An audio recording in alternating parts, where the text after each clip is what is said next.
ನಿಮಗೆಲ್ಲ ಗೌರಿ ಅಡುಗೆ ಅಂಗಳಕ್ಕೆ ಸ್ವಾಗತ. ನಾನಿವತ್ತು ಹಲಸಿನಕಾಯಿ ಅವರೆಕಾಳು ಬಸ್ಸಾರನ್ನ ಮಾಡಿ ತೋರಿಸ್ತಾ ಇದ್ದೀನಿ. ತುಂಬಾ ರುಚಿಯಾಗಿರುತ್ತೆ. ಇದು ಮುದ್ದೆಗೆ, ರೈಸ್ಗೆ ಸೂಪರ್ ಆಗಿರೋ ಸಾಂಬಾರಿದು. ನೀವೊಂದ್ಸಾರಿ ಟ್ರೈ ಮಾಡಿ ಕಮೆಂಟ್ ಮಾಡಿ ತಿಳಿಸಿ. ನೀವಿನ್ನೂ ನಮ್ಮ ಚಾನಲ್ಗೆ ಸಬ್ಸ್ಕ್ರೈಬ್ ಆಗಿಲ್ಲ ಅಂದರೆ ದಯವಿಟ್ಟು ಸಬ್ಸ್ಕ್ರೈಬ್ ಮಾಡಿಕೊಂಡು ಪೂರ್ತಿ ವಿಡಿಯೋ ನೋಡಿ. ಈಗ ಹಲಸಿನಕಾಯಿ ಅವರೆಕಾಳು ಬಸ್ಸಾರನ್ನ ಹೇಗೆ ಮಾಡೋದು ಅಂತ ನೋಡೋಣ ಬನ್ನಿ. ಮೊದಲು ನಾನು ಸ್ಟವ್ ಆನ್ ಮಾಡಿಕೊಂಡು ಒಂದು ಕುಕ್ಕರ್ ಇಟ್ಕೊಂಡಿದ್ದೀನಿ. ಈ ಕುಕ್ಕರ್ಗೆ ಅರ್ಧ kg ಅವರೆಕಾಳನ್ನ ಸೇರಿಸ್ಕೊಂಡು ಒಂದು ಹಲಸಿನಕಾಯಿನ ಕಟ್ ಮಾಡಿ ಸಣ್ಣ ಸಣ್ಣ ಪೀಸ್ಗಳನ್ನಾಗಿ ಮಾಡಿಕೊಂಡು ಅದನ್ನು ಕುಕ್ಕರ್ ಒಳಗಡೆ ಸೇರಿಸ್ಕೊತಾ ಇದ್ದೀನಿ.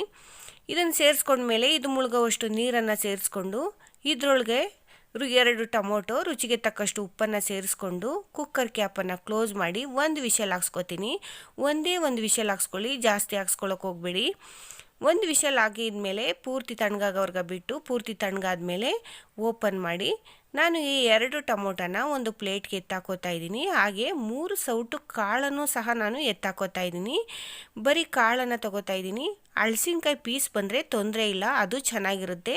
ನೀವು ಬೇಕು ಅಂದರೆ ಒಂದು ಅರ್ಧ ಸೌಟು ಹಲಸಿನಕಾಯಿ ಪೀಸನ್ನು ನೀವು ಹಾಕ್ಕೋಬೋದು.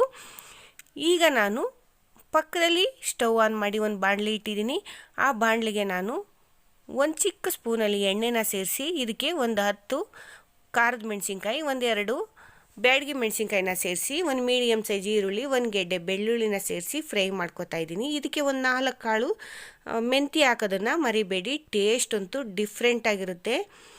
ಮೆಂತ್ಯನ ಹಾಕಿ ಚೆನ್ನಾಗಿ ಫ್ರೈ ಮಾಡ್ಕೊಳ್ಳಿ. ಒಂದು 5 ನಿಮಿಷ ಕಮ್ಮಿ ಉರಿ ಇಟ್ಕೊಂಡು ಇದು ಪೂರ್ತಿ ತಣ್ಣಗಾದ್ಮೇಲೆ ಒಂದು ಜಾರ್ಗೆ ಸೇರಿಸ್ಕೊಳ್ಳಿ.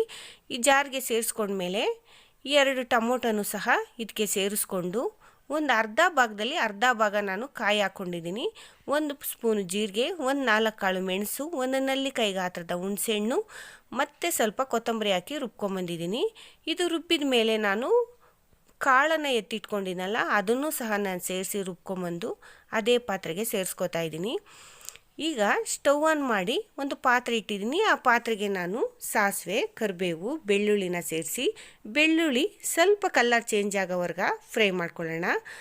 ಕಲರ್ ಚೇಂಜ್ ಆದಮೇಲೆ ನಾನು ರುಬ್ಬಿರೋ ಮಸಾಲೆನ ಇದಕ್ಕೆ ಸೇರಿಸಿ ಈಗ ಮಿಕ್ಸ್ ಮಾಡ್ತಾಯಿದ್ದೀನಿ. ನಾವು ಹಲಸಿನಕಾಯಿ ಅವರೆಕಾಳನ್ನು ಬೇಯಿಸಿ ಇಟ್ಕೊಂಡಿರೋ ನೀರಿರುತ್ತಲ್ಲ ಅದನ್ನು ಸಹ ಈಗ ಇದರಲ್ಲಿ ಸೇರಿಸೋಣ.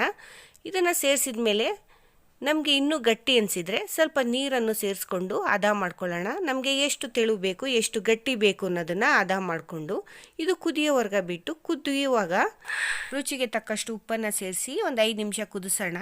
ಸಾಂಬಾರು ರೆಡಿಯಾಗಿದೆ. ಈಗ ಪಕ್ಕದಲ್ಲಿ ಒಂದು ಕಡಾಯಿ ಇಟ್ಟು 1 ಟೇಬಲ್ ಸ್ಪೂನ್ ಎಣ್ಣೆನ ಸೇರಿಸಿ ಇದಕ್ಕೆ ಸಾಸಿವೆ, ಒಣಮೆಣಸಿನ್ಕಾಯಿನ ಸೇರಿಸ್ಕೊತಾ ಇದ್ದೀನಿ. ಬೇಕು ಅಂದರೆ ನೀವು ಹಸಿಮೆಣಸಿನ್ಕಾಯಿನ ಸೇರಿಸ್ಕೋಬೋದು. ಈಗ ಇದಕ್ಕೆ 2 ದೊಡ್ಡ ಸೈಜ್ ಈರುಳ್ಳಿನ ಕಟ್ ಮಾಡಿ ಸೇರಿಸ್ಕೊಂಡು ಫ್ರೈ ಮಾಡ್ಕೊಳ್ಳೋಣ. ಇದಕ್ಕೆ 4 ಕರಿಬೇವಿನ ಎಲೆನೂ ಸೇರಿಸಿ ಫ್ರೈ ಮಾಡ್ಕೊಳ್ಳೋಣ. ಈರುಳ್ಳಿ ಮೆತ್ಕಾಗೋವರೆಗೆ ಫ್ರೈ ಮಾಡಿಕೊಂಡು ಈಗ ಹಲಸಿನಕಾಯಿ ಅವರೆಕಾಳನ್ನು ಬೇರೆ ಮಾಡ್ಕೊಂಡು ಇಟ್ಕೊಂಡಿದ್ದೀವಲ್ಲ ಅದನ್ನು ಸೇರಿಸಿ ಇದಕ್ಕೆ ಒಂದು ಅರ್ಧ ಭಾಗ ತೆಂಗಿನ ತುರಿನ ಸೇರಿಸಿ ಮಿಕ್ಸ್ ಮಾಡ್ಕೊಳ್ಳೋಣ. ಕಮ್ಮಿ ಉರಿ ಇಟ್ಕೊಂಡೆ ಮಿಕ್ಸ್ ಮಾಡ್ಕೊಳ್ಳಿ. ಇದನ್ನು ಜಾಸ್ತಿ ಉರಿ ಇಟ್ಕೊಂಡು ಮಿಕ್ಸ್ ಮಾಡ್ಕೊಳ್ಳೋಕೆ ಹೋಗಬೇಡಿ. ಈಗ ಲೈಟಾಗಿ ಕೊತ್ತಂಬರಿ ಸೊಪ್ಪನ್ನು ಮೇಲೆ ಉದುರಿಸಿ ಒಂದು 5 ನಿಮಿಷ ಕಮ್ಮಿ ಉರಿ ಇಟ್ಕೊಂಡು ಫ್ರೈ ಮಾಡ್ಕೊಳ್ಳೋಣ. ಈಗ ಪಲ್ಯ ರೆಡಿಯಾಗಿದೆ. ನೋಡಿದರೆ ಎಷ್ಟು ಸಿಂಪಲ್ಲಾಗಿ ಮಾಡಿಕೊಂಡು ಅಂತ. ಈಗ ಸರ್ವ್ ಮಾಡೋಣ. ಈ ಸಾಂಬಾರು ಮುದ್ದೆಗೆ, ರೈಸ್ಗಂತೂ ಸೂಪರಾಗಿರುತ್ತೆ. ನೀವೊಂದು ಸಾರಿ ಟ್ರೈ ಮಾಡಿ. ಈ ರೆಸಿಪಿ ನಿಮಗೆ ಇಷ್ಟ ಆಗಿದೆ ಅಂತ ಅಂದ್ಕೊಂಡಿದ್ದೀನಿ. ಲೈಕು, ಶೇರು, ಸಬ್ಸ್ಕ್ರೈಬ್ ಮಾಡೋದನ್ನು ಮರಿಬೇಡಿ.